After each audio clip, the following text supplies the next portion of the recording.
হয়, ৰাজ্যত এতিয়া বান আৰু গৰাখহনীয়াৰ যি ভয়াৱহ ৰূপ ধাৰণ কৰাৰ সমান্তৰালভাৱে বৰচলা সমষ্টি পুথিমাৰতো যি বাঢ়নী পানীয়ে সমস্যাত পেলাইছে ইয়াৰ স্থানীয় লোকসকলক।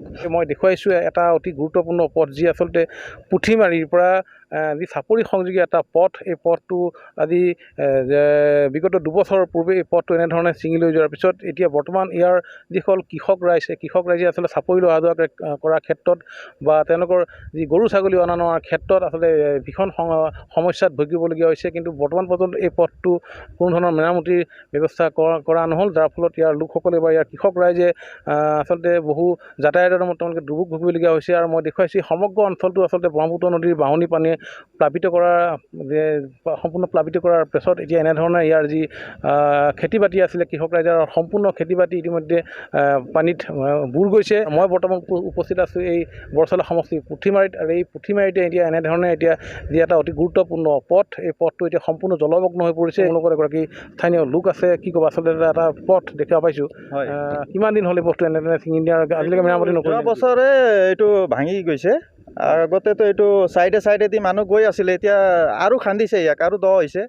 আৰু এইটো প্ৰত্যেক বছৰে এইটো ৰাস্তাত এইটো জেগাত ভাঙি হৈ যায়। মানে পানীৰ বহুত স্পীড ধাৰ আহে আগফালৰ পৰা, দেখিছে পুৰা জেগা খালী হোৱাৰ কাৰণে পুৰা ধাৰ আছে। এইফালে গাভৰু নদী আৰু আগফালে ব্ৰহ্মপুত্ৰৰ এইটো যুগ হৈ যায়, আৰু ইয়াত পানীটো ঘূৰি থাকে। মানে সেইটো কাৰণে অলপ কষ্ট হয়। এইটো যিবিলাক এই পথটো চাপৰিলৈ যাব পাৰে, চাপৰিলৈ হয়, ইয়াত যিবিলাক মানুহে খেতি চাপৰি কৰি কেনে গাই গৰু পুহি কেনে, এতিয়া গাই গৰুটো আনিব পৰা নাই, মানুহ আপ ডাউন কৰিব পৰা নাই, ক্ৰছ হ'ব পৰা নাই, নাৱেদি কিবা কিবি কৰি কেনে যাবতো লাগিব, গৈ আছে।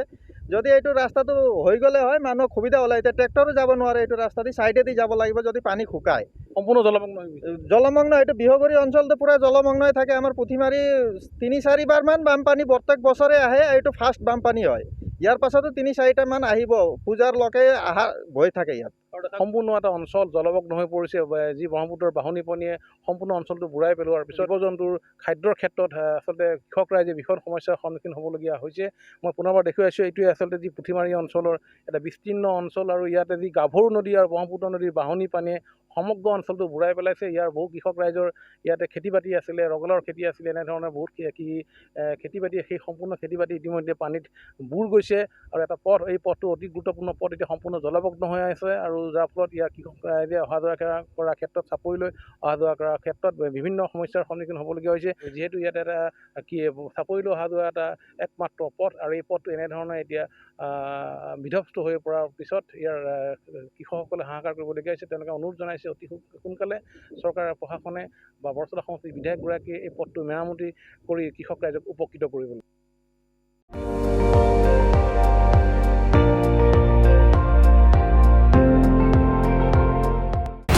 আপুনি চাই আছে ND24, সৰ্বশ্ৰেষ্ঠ নহয়, সৰ্বোত্তমৰ দৌৰ।